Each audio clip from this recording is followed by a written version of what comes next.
Hello and very good evening to you. Thank you as always for joining this ForFarmers Robot Ready webinar. Real pleasure to have your company tonight. Thank you very much for giving up your time to be with us. You may notice a small change from the scheduled agenda for this evening. Lawrence Loxham, our usual host for these events, is unable to join us tonight. Lawrence and his wife Rachel have recently welcomed into the world their new baby daughter Elizabeth. So understandably, Lawrence is spending some well-earned time with the family tonight, so we send our best wishes to Lawrence and Rachel and to Elizabeth as well. In an unwelcome turn of events, I've been nominated as tonight's substitute presenter, so it's a pleasure to be here, but don't worry, I am very, very ably supported by two of our robot team's superstars. Philip Ambler and Emma Moore is also here with us tonight, so good evening to you, Philip. And evening to you as well, Emma. Hiya. Good to see you both. We've got a busy agenda tonight, actually. It's very much built around financial numbers tonight. So if you're a fan of numbers, you're definitely in the right place. We're going to be taking a look at the realities of milking with robots. First up tonight, Emma's going to take us through a case study or two. What does good look like, we've called it. And it's two of our customers have very, very generously given us access to their robot data. They've given us access to their costings, their financial figures behind running the robots, and it's a real chance for us to do a bit of a close examination of the realities of milking with robots and how the numbers stack up behind the scenes. Both customers were grant recipients, so they'd applied for grants for the robots, and obviously as part of that there's a certain amount of budgeting required. We'll take a look at how they put those budget plans together and ultimately what the robots have delivered for them subsequently. After that, Philip, our financial genius within the team, will be taking us through driving margin over all feed. This is very much going to look at how to maximise robot return on investment. So once we've got these robots in, how exactly we're going to maximise that return on investment by driving that all-important margin over purchase feeds. Subsequent to that, we're going to take a look at our robot analysis program. The robot analysis program is a new product from ForFarmers, and it's a really smart piece of software we've recently introduced that lets us stay on top of our customers' data to look for solutions to problems as they emerge and to take action in real time. I always say that working with a robot is very much like having a Formula One team. You have to get the basics right. And then once that's done, it's all about getting the small changes, the incremental gains, you might call them, getting those right to really drive performance on as much as possible. And then finally this evening, before we close at 8 o'clock, we will take a look at your questions. And by all means, please, as always, feel free to submit any questions via the chat box on the GoToWebinar platform. Hopefully that's all reasonably straightforward to use. Please do send your questions in and we'll run through those with Philip and with Emma to give you some further advice as well. Sounds good. Looking forward to it, and a real nice agenda tonight and some great data to take a look at as well. First up then, over to you, Emma. You've been working with Nick Eccles to have a look at some information from his robot herd, and yeah, our thanks to Nick for sharing the data as well, because we know this is quite revealing, sharing data like this. So Emma, tell us all about Nick and what he's been up to. Excellent, thank you. Good evening, everyone, and thank you for joining us. So yes, our first customer is Nick Eccles and his family, who farm at Sudells farm, which is just outside Longridge in Lancashire. They invested in robots 3 years ago at the beginning of 2019, and they are now milking 180 cows through 3 Lely A5 robots in a new purpose-built shed for the robots. At the same time as making the investment in the robots, they decided to also invest in an automatic feed pusher and also an automatic scraper. Now, as many of you will know, one of the big questions when installing robots is whether the use of fresh grass is going to be both practical and achievable, whether that be turning cows out to graze or equally cutting the grass and bringing it to them in the form of zero grazing. We will touch on this a little bit later on because Nick is actually very successfully zero grazing for 6 months of the year, and that is very, very important towards his yield from forage. The cows are currently averaging 36 litres at 4% butterfat and 3.3 protein, with all of their milk being supplied to U-Tree dairies. And as I've already alluded to, one of the big things for Nick and for the business is keeping this really high level of total yield from forage, with their figure sitting at 33% currently, which is a brilliant figure. I think you'll all agree. So yeah, just a question for me then, Emma. That figure of 33% total yield from forage, if my maths is any good, and it is late on a Thursday, I make that a 12,000 litre herd doing 33% of their yield from forage. That should give roughly about 4,000 litres from forage. Yes. Yeah. How does that performance kind of stack up on a national level? Is that? So when we look at all of our herds that we have costed, and we obviously do special interest groups for robotic farms, etc. But if we look nationally for both conventional and also robotic herds, that level of yield from forage would put Nick, and actually interestingly our second case study, Steve also, both of them are very, very good at getting yield from forage, and that would actually put them in the top quartile. So the top 25% of all of our producers. So if we were to put a monetary figure on that, and again, this is my quick maths, you're looking at probably about £360 of additional margin over all feed, not just over purchase feed, over all feed, for achieving that, that sort of 33% total yield from forage versus your average farm. So that top quartile are making that slightly higher margin over all feed. So it's brilliant if you can get yourself up there.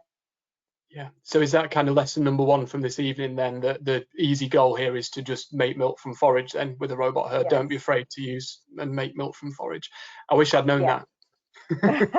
Yeah, I wish I'd known that. I used to, like Lawrence, I used to sell robots for a living, and I guess it was one of those questions we sometimes got was, look, if I'm putting a robot in, I'm going to have to throw lots and lots of compound feed at the cows. And I guess Nick's case study here says, no, that isn't necessarily the case, and we shouldn't be afraid to use our own grass to make milk, I guess is the no message. Absolutely. And I think both using Nick as an example and also our second case study, which we'll move on to, really does show that you can actually push forward and drive forward for milk from forage even when you move on to robots. So like I say, we'll pick up on that a little bit later on.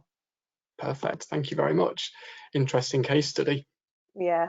So I suppose the big thing when one is conversing to robots is, why has somebody made the decision to invest in robots, and why did the Eccles family in this case decide to invest in robots? And so prior to conversing to the robots in 2019, they had been milking about 130 cows through their 25-year-old conventional parlour.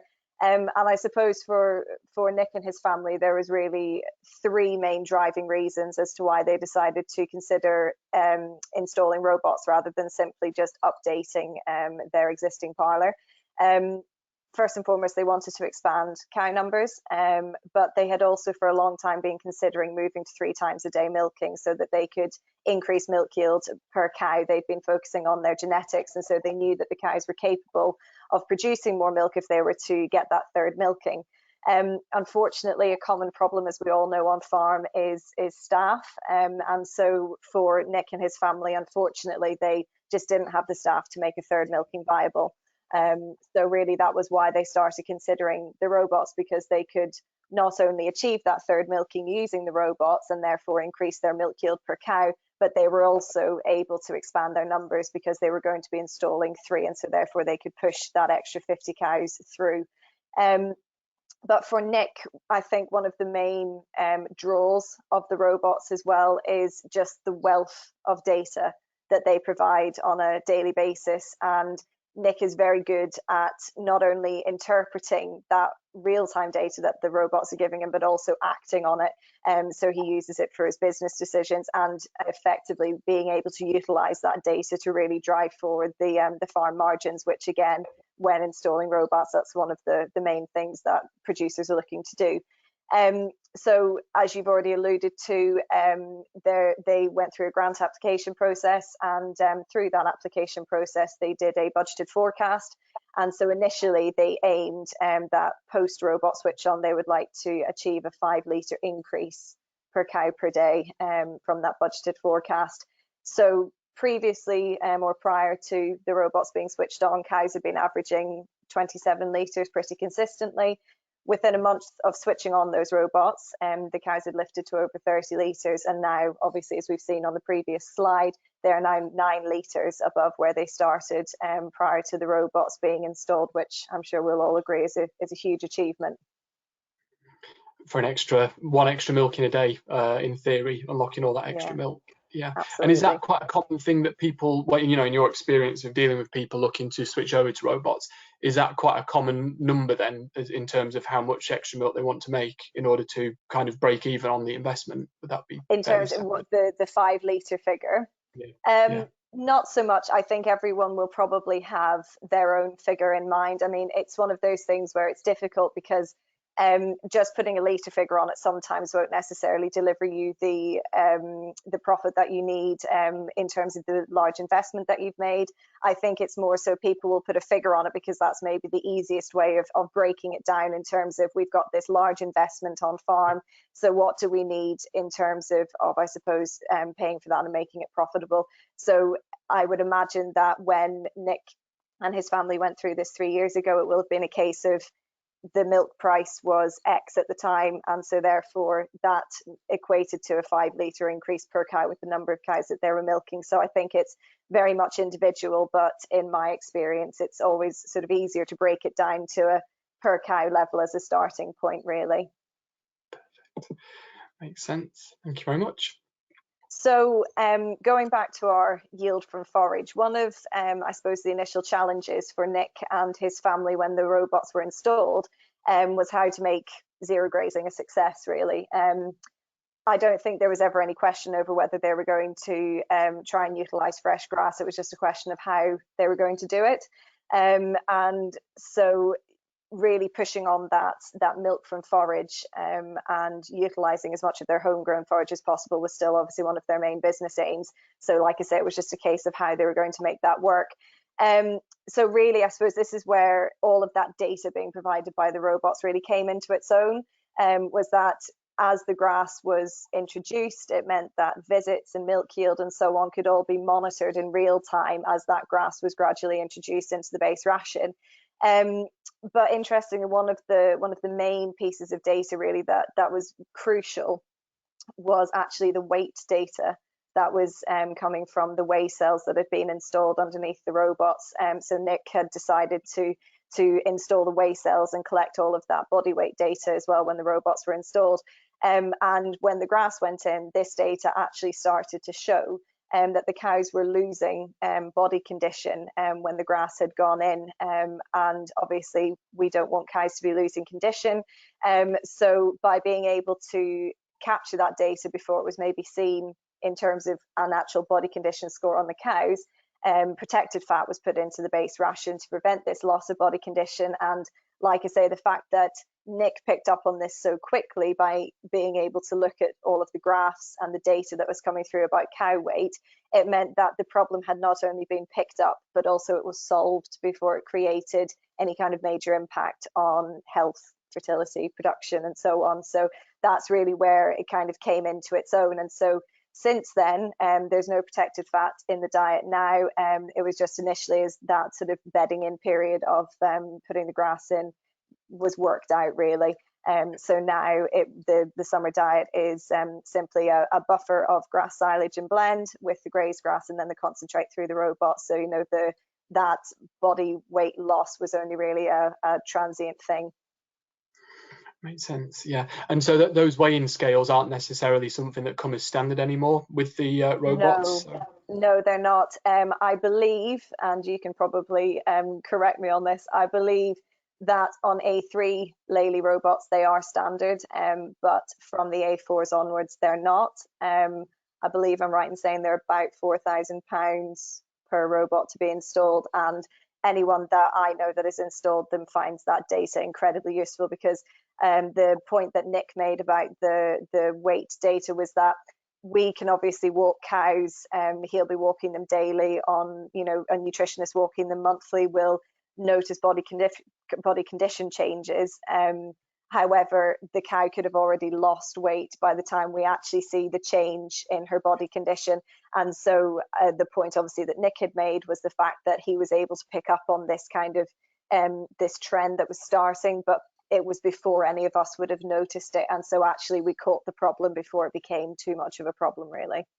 Yeah. And does Nick run the cows as one group in the shed as well? Like, you know, does he Yes. feed to yield via the robots? And Yes. yeah. Yeah. I think it's one of the beauties of doing that is you can often get away with one set of scales on one robot and then the other two robots without them. And the theory is that the cows will circulate round, giving away Yes. trade secrets now, and Yes, circulate indeed. around. Maybe probably wouldn't be terribly happy with you doing that. We're all here to learn tonight, I think. Yeah. Absolutely. So, looking good. So how's he got on since they were installed? So I think, you know, we can all agree, having looked at his figures, that, you know, there has been a huge success in installing the robots, and many benefits really for the whole enterprise. However, I think Nick would say, and I would wholeheartedly agree with him, that probably the main benefit really has been this wealth of data that's now available to him through the robots. You know, over the last 3 years, he's steadily seen antibiotic usage reduce because he's been able to be more targeted and selective with his dry cow therapy. The rumination minutes and information that are coming from the collars that are now on the cows, obviously for going through the robots, has also been of huge benefit in terms of just maintaining healthy rumens and healthy cows. Nick also makes use of the concentrate optimizer from 120 days in milk, and so he's found that that has been of great benefit to link back in with that improving milk from forage, and has found that that 120-day mark seems to be where it works, you know, works well from. And I suppose the bottom line is, if we look at his current margin over purchase feed as of April, he's sitting at just below 35 pence per litre, but is at a 0.32 kilo per litre feed rate, you know, which is about £296 per cow per month of margin. So, like I say, I think probably, you know, we can all agree, looking at those figures, that it's an absolutely fantastic achievement. Yeah, to be to have a 12,000 litre cow performance with a 0.32 kilo per litre feed rate is really going something. Really Yeah, going something. Yeah, that's impressive. absolutely, and it says everything really for pushing on with that really good quality homegrown forage and utilising it to produce your milk. Yeah. So for those guys who said, look, you know, if you're going to install a robot, you do need to be prepared that you're going to put a lot of concentrate through the cows. I guess the answer here from Nick is, well, no, that isn't necessarily the case at all. And ultimately, it's that margin over purchase feed that pays for the robot investment and those nice red cubicles that we can see there. I guess Absolutely, and it really is the bottom line. I mean, some people will talk about litres per robot, and don't get me wrong, that is a very important figure when we're looking at actually running these robots efficiently. But really, all of these guys that are making this huge investment, it's the bottom line is the margin over purchase feed, and where that figure is, that's making everything tick effectively. Yeah, and is that something just you know, obviously I'm conscious that people joining us tonight may be looking at robots themselves as a future investment. Is that something that you offer as part of your service to Nick, to go in and put those numbers together for him each month and Oh optimize yes, that? each month. So we will go in and do his costings every month, and so Nick just gathers together all of his data in terms of his milk check data, cows that have calved and how many cows are in milk, etc., the feed that's used, and then effectively every month we are keeping track of that margin over purchase feed. So we do it at a herd level, we do it at a cow level, and we also do it at a per litre level. And it takes into account changes in feed price. So obviously at the moment there will be a lot of people come May that will have changed off winter contracts, and we'll start seeing the impact of those price increases that have been going on in the industry. But equally, we will start seeing the milk price increases coming through as well. And so it's a way of tracking all of that. That should things start drifting in a direction that we don't want them to, you're on top of it very quickly by doing it monthly. So certainly that's something that all of my customers do, and it's a very, very good way of making sure that all of those figures are still working. Nice. Yeah, big investment, but big rewards by the look of it if we play the cards right. So this is case study number 2. Then this is another of your customers at Millbrow Farm this time. Yes, so our second customer this evening is Stephen Holden, who farms in partnership with his wife Tracy at Millbrow Farm just outside Preston. So similarly to Nick and his family, they also installed their robots 3 years ago. It was June 2019 when they switched on. And they're now milking 100 cows through 2 Lely A5 robots, and they too have built a new purpose-built shed. They also have a Juno feed pusher, but they have also decided to invest and utilise in Lely grazeway gates, which we'll touch on in a little bit, so that the cows can go out and graze through the summer. So their cows are currently averaging 35 litres at 4.3% butterfat, 3.24 protein, and all of their milk is supplied to Arla. And much the same as Nick, it is just coincidence, but they too are achieving 33% of their total yield from forage. So again, a very, very good figure. Grow some good grass in Lancashire, don't they? That's yeah, when it's not raining. So again, I suppose similarly to our previous case study, you know, why did the Holdens decide to invest in robots? Previously to installing the robots, they were milking about 80 cows through a conventional parlour. One of their main bottlenecks, I suppose, to their system at the time was their shed space and their cow accommodation. Effectively, they knew that it wasn't what they would have liked it to be, and that it was probably holding cows back quite considerably. On top of that, they too had thought about potentially moving to a third milking again to increase milk output per cow, but unfortunately, very similar story to a lot of others, they just didn't have the staff to make that a viable option. So once again, given the issues that they were having with the sheds, and also the fact that they wanted to try and increase milk output and get that third milking, they came to the conclusion that investing in a purpose-built shed and putting robots in was the best way to do both of those things. So previously to the robots going in, the cows were sort of consistently averaging about 26 litres. And so, like I said, the decision came to actually build a new shed and then install the robots in the new shed rather than retrofitting them into the old sheds. And they now use those sheds as their dry cow buildings and heifer sheds, so they can still use the previous buildings. So they moved into the new shed at the beginning of May 2019, and interestingly, they didn't do the robot switch on at the same time. They continued to milk the cows through the parlour when they first moved into the shed, and actually cows lifted by 2 litres per cow within the first 2 weeks of just being in this new, better environment. And they wanted to let them settle and get used to their new surroundings rather than hitting them with too much at once, I guess. So then once the cows had settled, the robots were switched on in mid-June of that same year, and within 3 weeks had gained another 3 litres, which was great. So since the robots were installed 3 years ago, they have increased by an average of 9 litres per cow per day. And so what that has meant from a monetary perspective is that their margin over purchase feed has increased by about £95 per cow per month, which equates to about 7 pence per litre increase in margin over purchase feed. So once again, a brilliant success story. Wow. And I noticed that both these customers actually took one of the Juno feed pushers. Like, what's your feeling as a nutritionist in terms of using those? Have you had different feedback from customers about those? Yes, I mean, without doubt, I think probably everyone will agree that there is a significant nutritional benefit to keeping feed fresh in front of cows by pushing it up as often as possible. Unfortunately, one of the things that will always get in the way is time and practicality. I have heard varying reports in terms of the response that people have got from them, and I think that's very much down to just individual circumstances on farm. I think the manufacturers of feed pushers will probably use a figure of, you know, an uplift of maybe half a litre to a litre, depending on your circumstances. And certainly if you are maybe a farm that only pushes up twice a day and you put a feed pusher in, then yes, you could maybe be looking at close on a litre increase. However, I think, and probably using both Steve and Nick as an example, if it all goes in as one, you know, where you change the system all at one time, it's difficult to know whether you can attribute the extra litres to the shed or the robots or to the Juno or the feed pusher, depending on what colour you want it to be.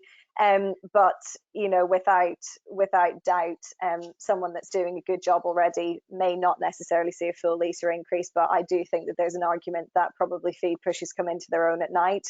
Certainly that's something that Steve has said to me a number of times, is that it really comes into its own at night, because obviously no one was going to be going out in the middle of the night to push up feed.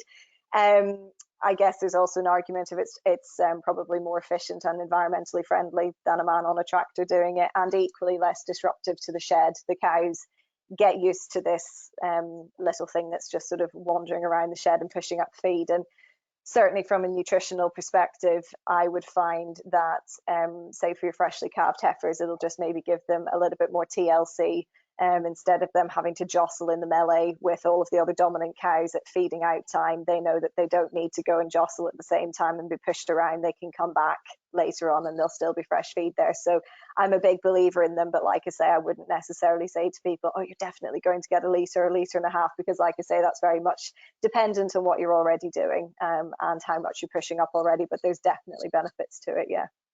Perfect. And there's a melee as well. Crikey, I was not expecting to hear that word tonight, a melee.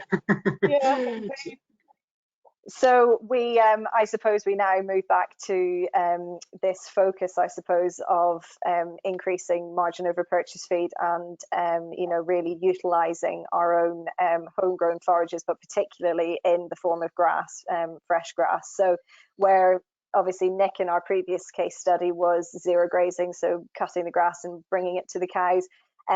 Steve had always grazed his cows, and I think probably, as you've already alluded to, Andy, as well earlier on this webinar, there was a number of local farmers who probably said, you know, oh, you'll not manage to keep on grazing when you put your robots in. And I think Steve probably just wanted to prove them wrong, but also knew the benefit of maintaining that freshly grazed grass in terms of his total yield from forage figures. So cows had always gone out to graze, and so the benefit for Steve was that there was already a good system of cow tracks in place. So it really was just a question of managing how he was going to turn them out, but also have them milking through robots rather than through a parlour twice a day.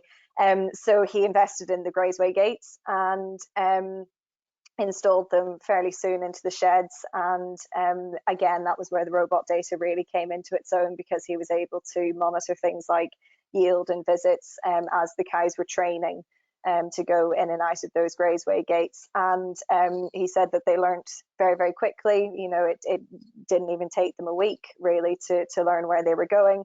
And actually it didn't have any impact on visits either, which is one of the things I think people can be a little bit concerned about when cows are going out to graze. So all in all, it was very positive. And so, like I say, throughout the summer now, as the weather allows, they take themselves off outside and bring themselves back in as and when they need to. Yeah, and I think it's worth saying, just to be really corporate 1 second, we had a webinar about a month ago with Brian O'Riordan, a dairy farmer in County Cork. Brian is very, very into grazing with his robots, and he did a webinar for us looking at the practicalities of grazing with robots.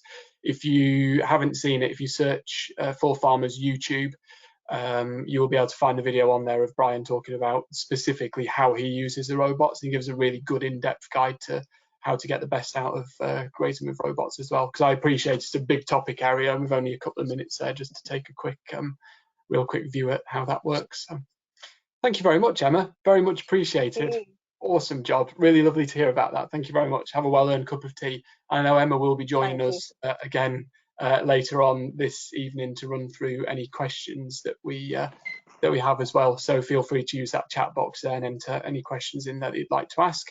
Cara is behind the scenes coordinating the questions for us, and we'll bring those to you very shortly. In the meantime, I'm joined by Philip Ambler. As I said earlier, Philip is a financial specialist when it comes to getting the most of margin out of working with robots. Evening to you, Philip. I think it's reached that point now, based on the case studies, based on your experience of using robots to milk cows. What do we know? What have we learned? And what are the secrets to maximising that margin over all feed? Good evening, everyone, and thanks, Andy. Yeah, so over the next few minutes, what I just wanted to spend some time was sort of looking at some of the implications of where we want to be in terms of margin over all feeds, where there are opportunities, but also what we can learn. And one of the big things, and the one I wanted to just start with, was this element of what is it the good businesses and the really good businesses do, and what can we pick up. So actually, who better to ask than the customers that we deal with? So over a period of time, this was some of the feedback that certainly I've been given when I've been out on farm. So one of the big ones was this element of benchmarking, but primarily benchmarking against themselves. So they wanted to see where their performance was, or how their performance had improved over the previous 6 months or the previous 12 months. Yes, they did benchmark against others, as Emma referred to, in terms of special interest groups. But as this, as each of them tended to say, was actually the best benchmark is what you did yourself last year or last month, because whatever we did yesterday, we want to do better tomorrow. And there's also that feeling is that there are never two farms, there are never two establishments in terms of whether it's location, whether it's cows, or whether it's setup, that are going to be exact like for like. So, you know, the other element is this element of, you know, which we all try to do, and we all start the morning with the best intentions, but in essence, to do your job and to do your job well. But equally, to be able to do it consistently, day in, day out. So, you know, not being great for 5 days out of 7, but actually is, you know, and sometimes by simplifying things, we can make things slightly more consistent as well. And the big one that seems to come through with everything is, and as we're seeing with the 2 case studies this evening, is that attention to detail. The attention to detail throughout the business. So, you know, from the forage, the agronomy side, the marketing, so in terms of where, you know, who they're selling the milk to, looking at optimizing the milk contracts, general farm work, those that are managing staff as well. That's an increasingly important part of the role and the success in terms of how they manage the staff within the business. And again, maintenance, and, you know, whether that's machinery or robots. And just as importantly, and one close to my heart, obviously, is the pound, shillings and pence, but is the bookkeeping and the financial side. So really, there isn't one area where you would say that there isn't that level of attention to detail. When we say attention to detail, it's not necessarily totally hands-on or fully involved, but it's having that overview, and, you know, each of those areas play an equally important part within the make of the business. And that element of then keeping your options open, so they are very much, it's a mindset. So they're not adverse to change. So if the business needs to move, or the business needs to be structured in a way, I'll change strategy slightly, as we've seen with the 2 earlier case studies, they're open to that. But it is based on evidence, and, you know, with these businesses, there's very little that's driven by gut feeling. It's very much evidential based. You know, the one thing we're not short of is information. Sometimes the difficulty is we've got more information than we know what to do with. Unfortunately, with things like the robot analysis program, we're able to look at that data on a regular basis and create a format in which it can be used, and it can be used for making decisions in real time. I would say probably the most pertinent point that underlies all of these businesses is that, you know, while you can be efficient, it doesn't necessarily mean you're effective. So, you know, we all talk about efficiency and driving efficiency, but on the other side of that coin is that actually what we have to do and what we need to do is also be effective. You can be very efficient. If we haven't got that effectiveness within the business, we're not going to be generating those margins. Yeah, makes sense.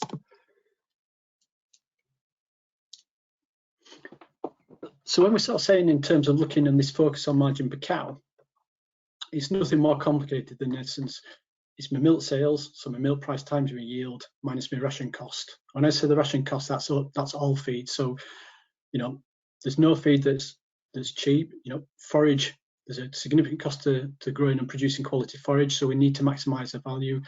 And equally, in the current climate and with the market volatilities, as we're all seeing, you know, purchase feeds can be quite expensive. So it's, again, how we get the best value out of those and how we utilise them as much as we possibly can.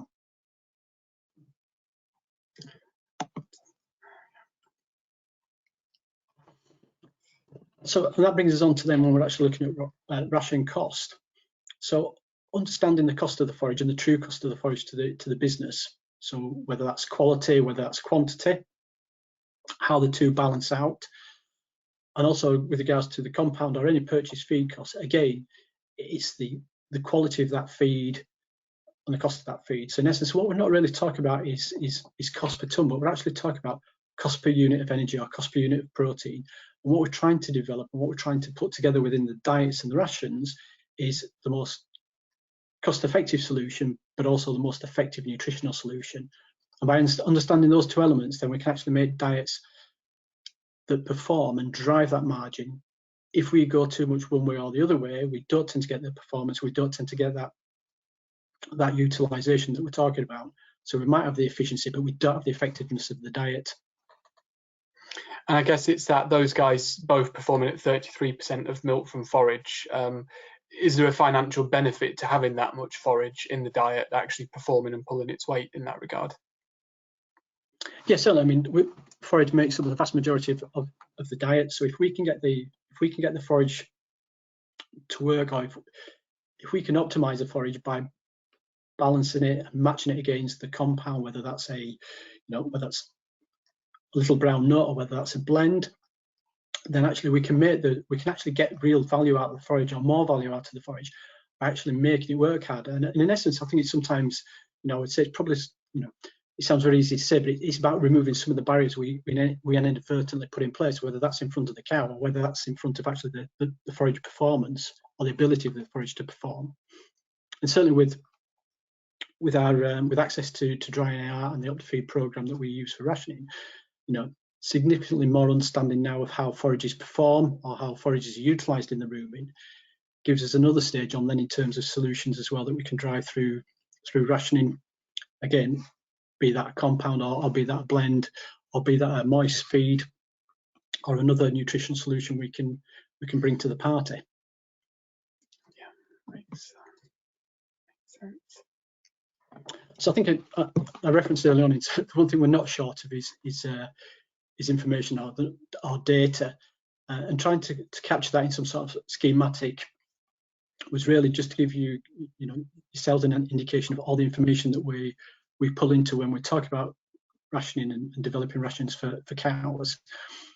And obviously that is, we need all of those different key areas to have an understanding of what they're telling us and what the cow's telling us in terms of how she feels with what we're giving her and feeding her, but equally as well to see if there's any areas where we need to adjust or we need to tweak, because there might be an imbalance or there might be another opportunity to get more, say from the forage. There might be a limiting factor in there that we've inadvertently got in place, that if we can remove it, there may be X number of litres more to be had from the forage, which then helps us because that reduces the reliance on any purchase or any other feed. So by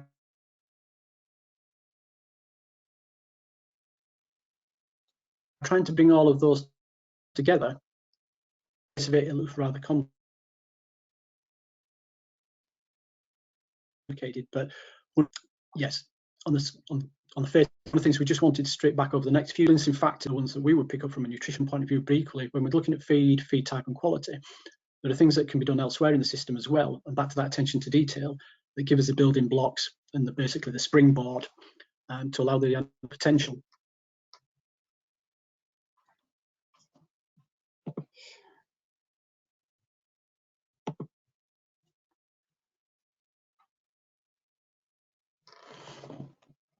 So just trying to distill all of that down into sort of three broad options. So one is, and it's a continual process, is reassessing the feeding strategy. So it's a continual learning process. So by assessment, we can understand how it's performing, areas where it might not be performing to its full or its optimal potential. So we can adjust and tweak accordingly. By that means taking those actual practical measures to increase that efficiency. And in that, it's that, the third one is what we're, in essence, what we're aiming for, is increasing those margin overall feeds by getting that extra litre, or getting that extra 2 litres of milk from forage.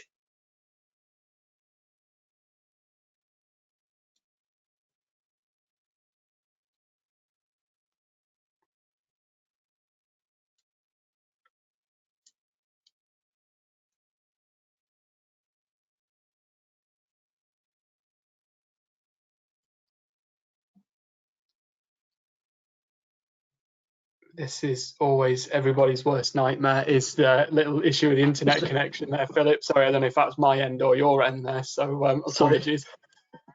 It could well be me. This is the sort of thing that keeps me awake at night, worrying about something like that happening. So apologies, sorry if I wasn't being very responsive there. So that really goes back to Emma's point then, that this isn't a static process. It's not a case of installing the robots and then pushing on with it. This is a monthly process of just checking in and correcting and adapting the feed plan where necessary from that point of view. Yeah, because at the end of the day, and particularly in the current climate with the volatility in the marketplace, what we're in essence looking at doing is trying to optimize that margin overall feeds. So, if we're chasing maximum yield, that doesn't necessarily provide us with the greatest margin. But equally, we need a certain number of litres, as Emma alluded to with both of the case studies. We need a certain number of litres to cash flow a business and for a business to be viable and successful. So again, it's about understanding. So as you can see from this this chart, looking at the milk production versus profit versus risk, we're continually reviewing this on a monthly basis to see where that maximum margin over all feeds is, so that we, as much as possible, can optimize the margins that we're delivering for the investment that we're making and the return in investment that we're wanting on the feed that we're utilising, be that forage or purchase feed. And it is a continually moving, at the moment, probably more so than I think a lot of us have seen in our careers. You know, that line is moving month by month. So what was the right solution in January had changed slightly by the time we got into February. Again, there's, you know, slight changes went into March. But by looking at it and reassessing it, gives us that opportunity to see where there's the options, or there's the opportunity to move things forward in the coming months as well. So it's very much, you know, it's certainly not static. And it's the one thing I would be saying, you know, we do on an increasingly regular basis with the customers is sitting down and having those conversations with them. Yeah, makes sense. On a month, and that's a monthly adapt. You can adapt this as much as once a month, then, just as numbers change. Yeah. So an example I just wanted to show you in terms of, and this was looking with a particular customer where obviously we're focused on the litres that we need, but equally so we're very much focused on what the margin over all our feeds are likely to be, both in terms of projecting forward and also how we meet those, you know, those forecasts, and also seeking opportunities. So one of the things we look at in terms of within the diet and within the diet construction is, are there opportunities to maximise or to get further optimization out of forage. So this particular time we were changing from one silage clamp to another. There was a slight variance in the quality going from one to another, and the discussion was around, well, actually, how many litres do we need to retain? How do you actually get more litres out of the in essence, the forage in the new clamp? So when we're looking at the diet, there is only ever so much amount of money that we have available to invest, and it was literally just a case of saying, right, well, what are the options we have available? And one of which was a new product to ourselves with the Rumax, was that we were actually able to take an existing nutritional and chemical solution out of the diet, replace it with Rumax, not because the other nutritional solution wasn't working. It was actually purely down to the fact that Rumax gave us twice the rate of return on the investment. So for every pound we were spending on Rumax, we're getting twice the return for every pound we were spending on the previous ingredient solution. So it was very much nutritional consideration, but equally financial consideration as well. So that's the level that you will look at with these diets, and you will literally go down to individual components each month and ask, is this particular diet component pulling its weight at the moment? Is it viable to be including it in there? Then that's the level of detail that you would generally go into. Yes, because I mean, as we all know, when you're going through, even sometimes going across your face of your clamp, you know, there's variance in forage, there's variance in forage as you go through the clamp, you know, as we go through bays. So anything we can do to, you know, through drying air and regularly sampling the silages, anything we can do to maintain that, and it's looking for a degree of consistency as well. So we're not looking to change things for the sake of it. We're looking to change and adjust so that the diet remains as consistent as possible, chemically and physically, in terms of presentation to the cows, but also we balance out with what the financial return needs to be. So if there's something that fits the diet mix that is going to give us, as I say, a significant increase in our return on an investment, then it's a win-win situation, both chemically and you know, chemical nutrition and also financial nutrition as well. Perfect. Slide should skip on now. Perfect. So how can we drive margins? How do we maximize return on investment? Then we've put these robots in. We know there's a bit of a capital purchase cost. What are your kind of key success factors that you would offer to us tonight? So one of the things hopefully we've been trying to illustrate is that sort of the evaluation process. So it's that continual re-evaluation. Just because it worked yesterday, we would look at it and we're seeking always to do, you know, tomorrow we want to do better than we did today. So that continual sort of learning and re-evaluation process to ensure that, yes, we've got the efficiency, so we've got the feed conversion efficiency, but equally we've got the effectiveness of the diet as well, that actually it is producing the, you know, the litres that we require. And the big driving thing is consistency, and through consistency, and that only comes through attention to detail. So that's why I would say sometimes it's actually keeping it simple. And the reason for keeping it simple is then we can replicate it day in, day out. So whether that, you know, whether it's the diet we're feeding on a Monday or first thing on a Saturday morning, from the cow's perspective, there is no difference. And the one thing cows don't like is variety. That, you know, it's almost like they're quite happy being bored, eating the same diet day in, day out, day in, day out. And I think, as we've seen with the two customers earlier, you know, it's mindset as well, isn't it? Being open and flexible to new opportunities and solutions, being open and flexible to the opportunities that sometimes present, even in the very, you know, the very difficult and the very challenging times we face at the moment. The one thing that always never ceases to surprise me is that there are opportunities, and as we've seen with customers mentioned earlier on, they're taking those opportunities. They may not be here for, you know, in 12 or 18 months' time, but while they're there, they want to make the most out of them. So that measuring, monitoring, and reviewing. If you monitor it and you measure it, you can actually do something about it then, so you understand it. And again, as with everything that we've seen this evening, it's that informed decision. So it's evidence-based. So they're not going off gut feeling. They've got the data. They've analysed the data, and they're able to actually turn that into a practical solution on farm. And that optimization, so focusing on the margins. So yes, benchmarking against others, but equally most importantly is benchmarking against their own performance, both previous years and, you know, even over the last 2 or 3 or 6 months, both technically and financially. So in terms of with their, you know, with the monthly costings, and also with, you know, in terms of tracking feed efficiency with the diets. It's about bringing all these little different areas together to give us a holistic approach and a, you know, an overall view of actually what's happening.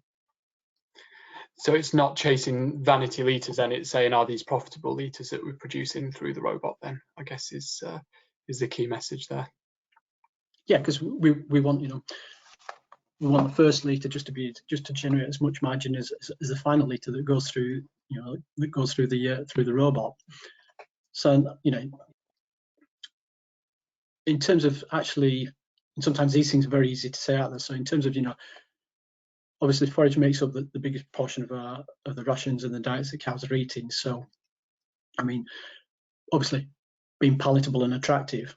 And the key to that very much is management, you know, in terms of both in-field, in-clamping and feeding out. So, you know, quality silage, you know, that we see on farms is not produced by chance. Yes, there's some element of risk because obviously we have no control over the weather and certain conditions. But actually, you know, the really good silage makers will seek to mitigate that as much as they possibly can. That it's stable. It's not, you know, we're not having problems with spoilage or heating, because obviously that is value, both in terms of quality, but in terms of energy and everything else that we're losing, and also in terms of palatability as well. So that element of being free from mold and contamination. So again, back to attention to detail, you know, both in terms of actually, you know, people's, you know, farmers spend a great deal of time and money investing in, you know, in new lays and ensuring that the, you know, the varieties are correct. Then equally, we want to transfer that value all the way through the chain, so that actually when, you know, it gets into the diet, it gets into the cow's mouth, that the diet's, you know, and the forage particularly is presented correctly and consistently. So it's not overmixed or undermixed. So when you look down your feed trough, whether you're looking at the first third, the middle third, or the final third, actually the diet physically is equally the same. The one thing that always sticks in my mind is that element that actually, you know, forages that is palatable will not necessarily make a cow eat more of it. However, I think we've all experienced, you know, over the years, certainly unpalatable forage will significantly reduce intakes and creates, you know, a minefield of headaches for us to deal with. And so its element is that if we can get some of those basics right and consistently right, then actually it gives us a springboard from what we're trying to do in terms of diet construction going forward.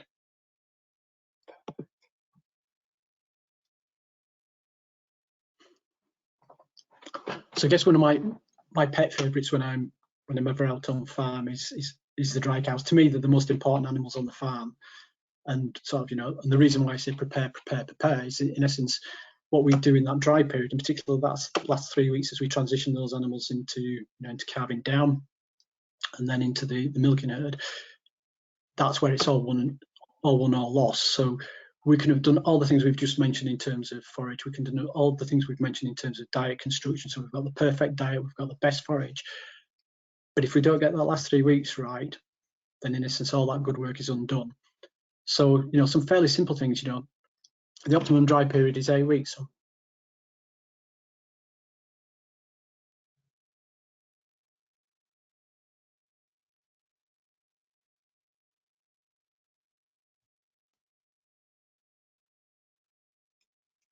another 60 days. The minimum we want is 6 weeks, 42 days. So do we have drying off at the crest that we ensure that we're actually managing those animals so they do get the, you know, the ideal length of dry period.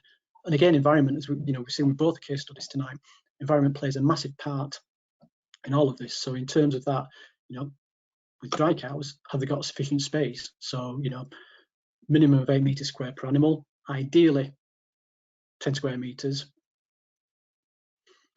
you know, minimum of 70 centimeters, you know, for feed trough space, clean water trough, palatable water.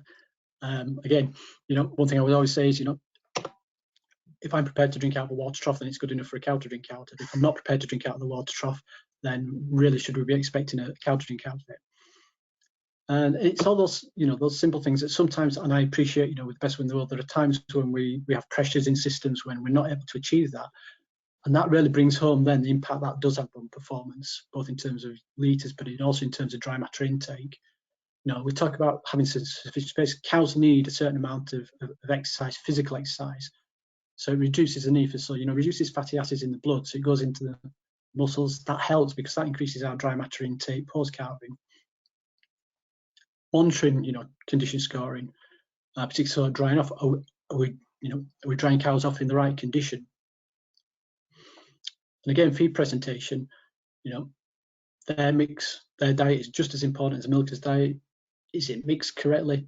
Is it physically correct? Do we understand, or do we have some way of monitoring, or at least trying to calculate how much dry matter those animals are taking in that last 3 weeks? And another pet subject of mine, you know, in terms of, you know, if we think 48 hours before calving, you know, she will have significantly reduced her feed intake, but more so, she'll have significantly reduced her water intake. So technically, calving should become quite dehydrated. So being able to get some liquid into her as quickly as possible, and just so simple things, you know, 13 to 15 degrees, if that water's warm, as opposed to just coming directly out of a tap, then quite easily they'll take 60, 70 litres. If it's cold water out of a tap, you're probably looking at half of that. I mean, the thing I would say is it's a bit like with ourselves. In the summer, if you're thirsty, you get a pint of water out of the tap, and you'll be able to drink it in one. You can just be as thirsty in the winter, and draw it from your cold water tap. By the time you've drunk a third of it, you've got that chill effect. And it's the same process with a cow post calving.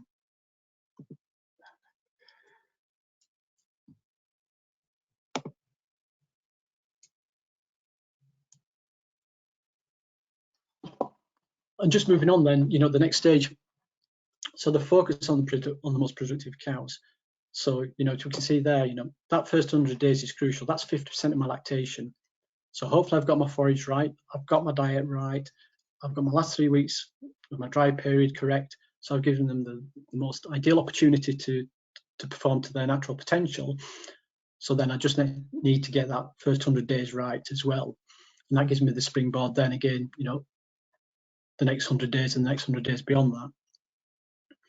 So again, that comes back down to what Emma was saying in terms of with things like the robot analysis program, with the weigh scales on the robots, being able to see all those little pieces of individual information that we can bring together in a format where we can actually see it as one and holistically, so that then we can make informed decisions nutritionally as to how we do. So like with, you know, Emma's emphasizing, you know, those cows losing body condition score, without that information, by the time we've actually seen those animals physically being able to record with our eyes that started losing condition, to a certain extent, the damage is already done.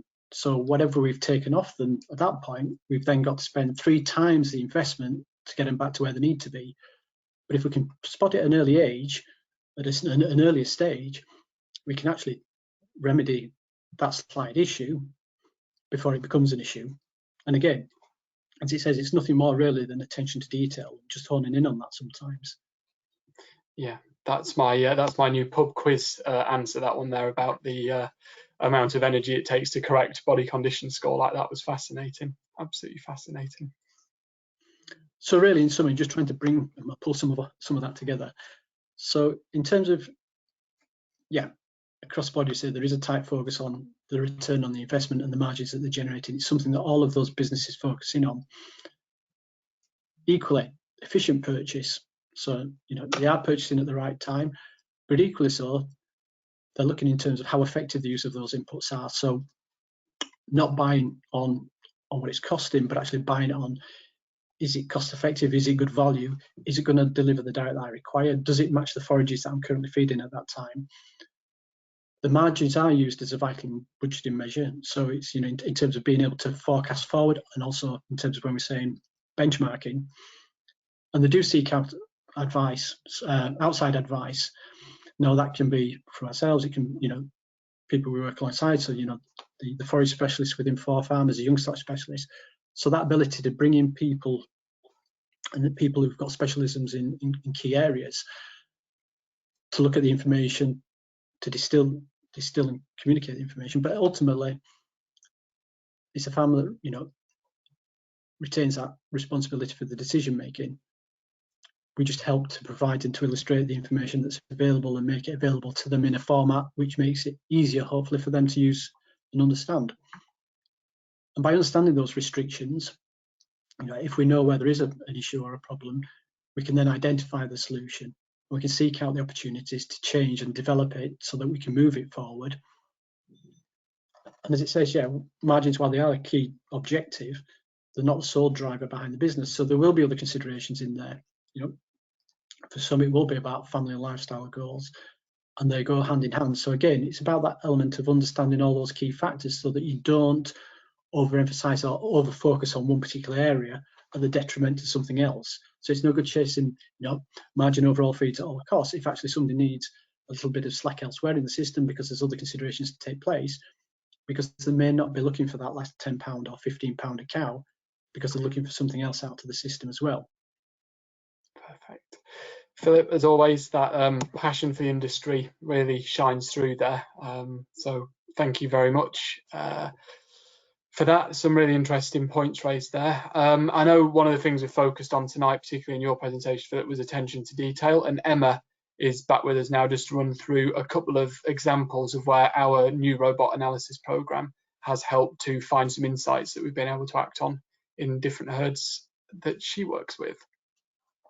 Yeah, absolutely. I think probably just initially, our robot analysis program effectively ties in with the data collection that's already coming from the robots and being stored in, for example, the Lely cloud, or, you know, the equivalent for Fullwood, de Laval, and so on. And so we are able to install this program in the background that it will quietly pull the data without interfering with anything else. And so we've installed it on both of our case study farms and have been looking at the data and how that can help, I suppose, towards this attention to detail. And can we pull even more deductions from the data by being able to look at it in a slightly different fashion to maybe what it would be through the standard reports on the robots.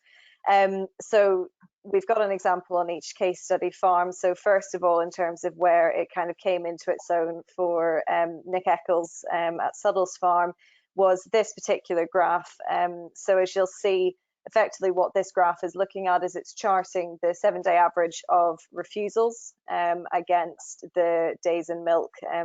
And what this graph showed, and as you can see there, we've highlighted with a red ring 3 particular cows with high refusal rates, and as you can see, according to the legend, they were all 3rd lactation plus animals in early lactation. So these high refusal rates so early on in lactation were suggesting that potentially these cows were maybe a little bit short of energy. And so what we did on the back of being able to look at this data through the robot analysis program was actually just adjust their concentrate allocation accordingly, you know, pull forward how quickly we were building them up, you know, pre 60 days. And so really, as myself and Nick discussed at the time, the benefit of, I suppose, even just presenting the data this way, because as Philip said earlier on in his presentation, we really do have a wealth of data, and sometimes we could almost argue that we've got too much data to know what to do with. And so the way I see this program really helping both ourselves and also our customers who are using it, is that, for example, this particular piece of information where we're setting refusals against days in milk probably wouldn't be quite so accessible through the standard reports that would maybe be used day to day by farmers. And so here we were able to pick up on these girls that were clearly wanting to go to the robot, clearly wanting to give plenty of milk, and so we can then, you know, really help push them on in terms of where their peak yields are and their overall lactation yield. Lovely. And I know we've not just got the one example there, because you're saying you've run it on both farms, so even more insights. Yes, indeed. So this was actually one of the first farms that we installed the robot analysis program on in the UK. So this is back to Steve and Tracy Holden at Millbrow. So again, this particular graph is looking at the rest feed set against milking speed. So again, probably an interesting way of presenting the data. And again, when I actually presented this to Steve, he said, you know, how brilliant it was, because he wouldn't have ever been able to pick up on this particular issue unless he'd gone individually through all of the different cow cards. You know, so being able to pull the data and look at it slightly differently has really benefited in both cases. But as you can see there, obviously we've got two pretty obvious outliers where we've got very high rest feed on particularly fast milkers. So when we delved down into it and looked at the individual cows, they were both giving nearly 50 litres. They had been allocated their full concentrate allocation of 10 kilos as per the feed tables, but their rest feed levels were both at 3.5 kilos and above on a daily basis. So obviously what this graph was showing, that their milking speeds were also really quite high. You know, they were averaging 3.5 kilos a minute. So it meant when we actually started looking right the way down through the data that actually these cows were milking just over 2 times a day. However, the maximum feed allocation per visit was 3 kilos per visit. So actually these cows, much and all as they were allocated their full 10 kilos, and that was correct as per the feeding tables and the base ration and so on, they actually weren't visiting the robot enough to receive their full allocation. So we started to look into the settings, things like, you know, priority feeding was switched on, the changing of speed, you know, drop speed against milking speed. So all of that was correct. So it really came down to this maximum allocation per visit. And so, as it says on the slide there, obviously we've worked alongside Lately to start looking at making sure that those faster milking cows can access their full feed allocation. So again, just a different set of information than probably what would normally be pulled up, but important nonetheless. And you can run this completely remotely, so you don't need to be on the farm to run this analysis. This is just done from the comfort of your car. When you're out between visits, you can go and have a nosy. Yeah. And, yes. No, and I think it's in this day and age of TeamViewer and all these different things that we can use to access computers, actually doing it this way where it's installed by a professional and it's doing it seamlessly in the background without interference. It's a better way of being able to pull this data. But equally, before we had the robot analysis program, what all of us as account managers would have been doing would have been logging on through TeamViewer and looking at the same thing the farmer was looking at, whether that be T4C or Horizon or Crystal, depending on what robots you're running. So you're still just looking at the same information as they are. And yes, maybe we would be able to deduce some more conclusions from it than maybe they would, because we'd be giving it a bit more time. We still wouldn't be getting this, you know, rest feed set against milking speed. And so I think, you know, the benefit is that we're not interfering with their computer, but we're equally being able to pull conclusions from different bits of information that we maybe wouldn't have been able to before. Perfect, I like it. I apologise, we've run over by a couple of minutes there. We've had a few questions through. We've only realistically got time for one. Cara, who's producing the event for us behind the scenes, is furiously reminding me that we need to aim to finish on time. So one question for you, Emma. The other couple of questions we have, I'll respond individually to them. I don't want anybody to feel left out there. One question for you, Emma, regards to Nick's performance with the concentrate optimizer from Lately, and I know that's a new tool that Lely have made available when they launched the Horizon software system. The question here is it set to default come on at 30 days? How have you managed to get it activated at 120 days? Is that some technical behind the scenes jiggery pokery that you've done to make that happen? Gosh, I think that would probably be a question better directed to Nick. Actually, I believe that one of Lely's guys was actually on farm with Nick not so long ago, going through Horizon and you know how Nick had made it work for him. Certainly, from what I believe, Nick, when he first started using the concentrate optimizer, it was coming on earlier, and he was finding that there was this knock, this apparent knock, you know, because obviously how the concentrate optimizer is meant to work is that effectively it starts, you know, changing feeding according to milk yield, and effectively what it's meant to do is encourage more visits to the feed fence and therefore more milk from the outside ration rather than from concentrate. But equally, if milk yield starts to dip too much, it will bring them back up again. Quite how he managed to move it to 120 days, I admit I'm not too sure, because like I say, that is very much in the nitty gritty of all of that. But like I say, certainly what he has found for him is that it's allowed them to get to peak. It's been taking care of those animals getting back in calf, and then from 120 days there doesn't seem to be any adverse effects. And what was interesting was that obviously I knew that he'd had these issues with the concentrate optimizer when it was first switched on, and had then obviously found that it was far more beneficial from 120 days. And what we were both interested in seeing on the RAP program, or on the robot analysis program, was whether there was actually a wobble around 120 days, which there isn't. But like I say, probably to speak to a Lely FMS person or something like that to actually find out the background of how to change the days would be the best way, rather than taking my word for it. No, I think you bang right, and I think that's probably our final point for this evening, is that this is not a one-person solution. It's about having a good team of people from your robot manufacturer, from ForFarmers, our customers' own experience and things, knit them all together, and we've got a pretty good team there to work with. Yeah, really like it.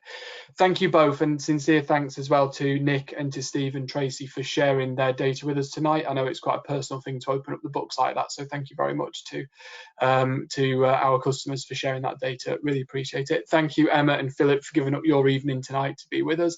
Thank you to everybody at home for watching and joining us tonight, and I will wish you on that a very good evening, and thanks again for your time. Cheers, guys. Thank you. Bye. Thank you very much, everyone. Thank you.